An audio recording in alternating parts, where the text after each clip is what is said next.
जय जगन्नाथ।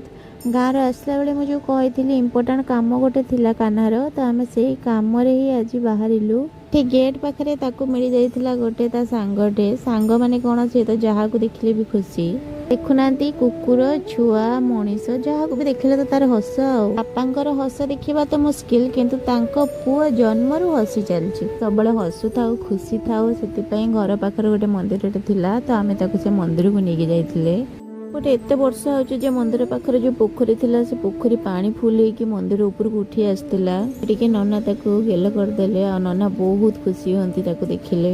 पाइबापी यही मंदिर रे ही षोल पूजा करी ये आम समस्ते पहुँची गलु समस्ते माने से आज टाइफॉइड वैक्सीन नवापाई आसीला ता सहित ता जेजेमा ता अपू ता बापा ता मामा समस्त नहीं आसला गोटे इंजेक्शन नब बोली ता पछरे एतिक जण आसते किंतु से इंजेक्शन नेला टाइम रे बिल्कुल भी कांदिलानी इंजेक्शन बाहरी सारा पर हुए तो टिके पेन होइतिबो सेतिपई से टिके कांदितिला किंतु बहुत अल्प समय से कांदितिला जन आसी किसी लाभ ही हेलानी कारण से कांदिला भी नहीं नेक्स्ट टाइम बाप पुओ दी जण आसिक इंजेक्शन नहीं कि जिवे।